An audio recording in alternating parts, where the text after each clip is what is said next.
Right. ఇక Rajahmundry central జైల్లో remand ఖైదీగా ఉన్న అంబటి రాంబాబుకు ఇప్పుడే బెయిల్ దక్కింది. దీంతో వైసీపీ నేతలు అక్కడికి భారీగా చేరుకున్నారు. వైసీపీ నేతలతో పాటు అభిమానులు కూడా భారీగా చేర్చుకొని హర్షం వ్యక్తం చేస్తున్నారు. దీనిపై తానేటి అనిత లైవ్లో మాట్లాడుతున్నారు. లైవ్లో చూద్దాం.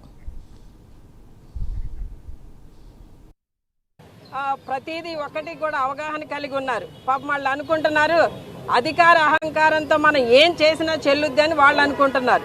కానీ ఈ రోజున ప్రజలందరూ కూడా ఒకటే ఆలోచన చేస్తున్నారు. ఈ రోజున ప్రభుత్వంలో ఎవరు ఏ విధంగా ప్రజలకు మంచి చేస్తున్నారా, వైసీపీ నాయకుల మీద కక్ష సాధింపులు లేదా తప్పుడు కేసులు పెట్టి ఈ విధంగా ఇబ్బంది పెడుతున్నారన్న విషయం ప్రజలకు ఆల్రెడీ అవగతమైంది.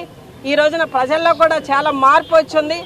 ఈ రోజున వీళ్ళు చేసిన అగాత్యాలకి, వీళ్ళు చేసిన అక్రమ కేసులకి, వీళ్ళు పెట్టిన అక్రమ కేసులకి, వీళ్ళు పంపించిన ఇవన్నిటికీ కూడా తగిన మూల్యం చెల్లించుకునే రోజు దగ్గర పడిందని చెప్పి మేము ముఖ్యంగా వైసీపీ నాయకులు ఎవరైతే ఉన్నామో, ఎవరైతే ఈ రోజున ఇబ్బంది పడున్నారో వారందరికీ కూడా అండగా ఉండడానికి మేము సిద్ధంగా ఉన్నామని తెలియజేస్తున్నాను.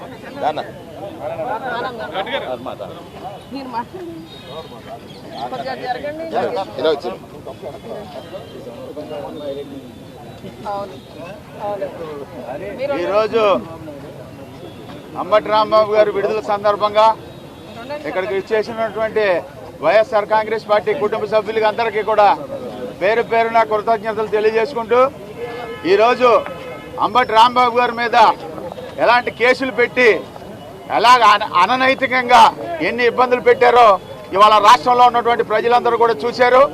ఇవాళ ఆ రోజు అంబటి రాంబాబు గారు ఏదైతే లడ్డూ మీద ఒక ఇష్యూ చేశారో, ఎన్ని ఇబ్బందులు పెట్టారో, ఇవాళ అందులో పందికోవు కలిసిందని, చేపలాయిలు కలిసిందని యాగి చేశారో, దాని మీద అంబటి రాంబాబు గారు మనసు చెలించి ఆ రోజు ఏదైతే గుళ్ళో కొబ్బరికాయ కొట్టి రోడ్డు మీద ఆయన వచ్చిన సందర్భంలో ఎటువంటి అరాచక శక్తులు, కూటమి ప్రభుత్వంలో ఉన్న కార్యకర్తలు, తెలుగుదేశం కార్యకర్తలు కర్రలు రాడ్లు పట్టుకుని ఇవాళ ఏ విధంగా ఆయన్ని ఉద్రేకపరిచారో మనందరం కూడా కళ్ళ కట్టినట్టుగా చూడటం జరిగింది.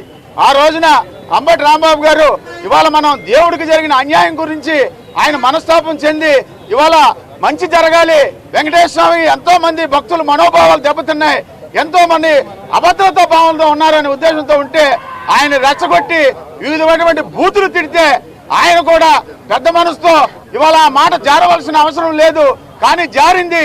దానికి పెద్ద ఆయన చంద్రబాబు నాయుడు గారికి ఆ మాట నేను అనకుండా ఉండవలసిందని ఆయన చెప్పడం జరిగింది. కానీ ఆ రోజున ఆయన క్షమాపణ చెప్పినప్పుడు ఇవాళ ఏదైతే చంద్రబాబు నాయుడు గారు ఉన్నారో, ఆయన ఏదైతే ఇష్టం వచ్చినట్లు మాట్లాడారో అవన్నీ కూడా ప్రజలందరూ కూడా చూశారు. ఏదైతే ఆయన మాట్లాడారో ఇవాళ అంబటి రాంబాబు గారు ఏదైతే క్షమాపణ చెప్పారో దానికి మరి ఇప్పుడు ఈయన ఏ క్షమాపణ చెప్తారని నేను అడుగుతున్నా.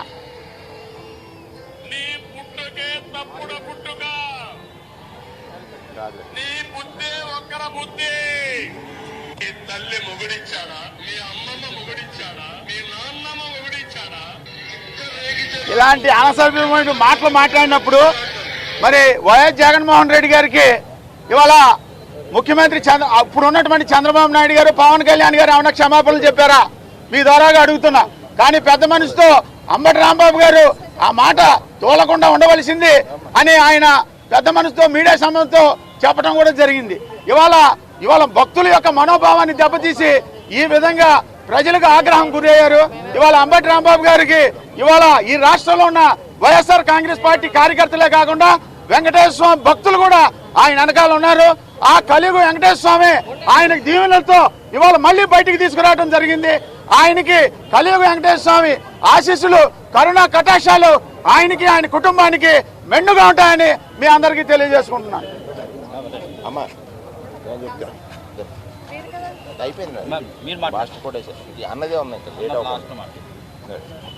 అందరికీ నమస్కారం. ఈరోజు సోదరులు మాజీ మంత్రివర్యులు అంబటి రాంబాబు గారు రిలీజ్ కావడం మా అందరికీ కూడా చాలా సంతోషంగా ఉంది. ఆయన ధైర్యంగానే ఉన్నారు, కానీ మేమంతా చాలా కలత చెందాము, చాలా ఆందోళన చెందాము. అన్యాయంగా, చాలా అన్యాయంగా అక్రమ కేసులన్నీ పెట్టి ఎవరైతే దాడి చేశారో వాళ్ళు బయట వదిలి ఎవరైతే బాధితులు ఉన్నారో వాళ్ళని లోపల పెట్టి ఏమి విధానం నడుస్తుంది, ఏమి ల్యాండ్ ఆర్డర్ నడుస్తుంది అనేది రాష్ట్ర ప్రజలందరికీ కూడా అవగతమైంది. నిజంగా ఎన్నో సంఘటనలు ఎక్కడికక్కడే నిన్న మొన్న కూడా కాకినాడ జిల్లాలోని ఇలా ఎన్నో జిల్లాల్లో జరుగుతూ ఉన్నాయి. కానీ ఆయన ఎంతో హోందాగా, రాంబాబు గారు కూడా చాలా హోందాగా ఆయన ఆ రోజు ఆయన వ్యవహరించిన శైలిని చూస్తే మర్యాదగా గౌరవంగా పోలీసు వారికి విజ్ఞప్తి చేస్తే దాన్ని పట్టించుకోకుండా కర్రలు రాడ్లు ఆయుధాలు పట్టుకువచ్చిన వాళ్ళని కాపలా కాసే పరిస్థితులు ఈ రాష్ట్రంలో ఉంటే సామాన్య ప్రజలకి ఇంకా రక్షణ ఏముంటుంది? అది కూడా ఆయన ధైర్యంగా కూడా నిజంగా కూడా ఆయన్ని మేము సోదరిమణులుగా ఒక ఆడపడుచులుగా మేము అభినందిస్తూ ఉన్నాం. ఎందుకంటే ఎప్పుడైనా పరిస్థితుల రీత్యా ఏదన్నా ఒక మాట మాట్లాడినా క్షమించమని అడగటం అనేది చాలా గొప్ప విషయం. ఆ విషయాన్ని ఆయన చెప్పినప్పటికీ కూడా ఇంటి నిండా దాడి చేసి ఇంటి నిండా ఇల్లంతా తగలపెట్టే పరిస్థితులు, ఇల్లు మీద దాడి చేసి కుటుంబ సభ్యులందరినీ ఇబ్బంది పెట్టే పరిస్థితులు ఆ రోజు జరగడం చూస్తే రాష్ట్ర ప్రజలందరూ కూడా ఏం జరుగుతుంది ఈ రాష్ట్రంలో అని చెప్పి సాక్షాత్తు కేంద్ర ప్రభుత్వమే ఆంధ్రప్రదేశ్ ఏపీ అంటే ఆల్ఫాబెటికల్లో ఫస్ట్ ఉండేది, ల్యాండ్ ఆర్డర్లో లాస్ట్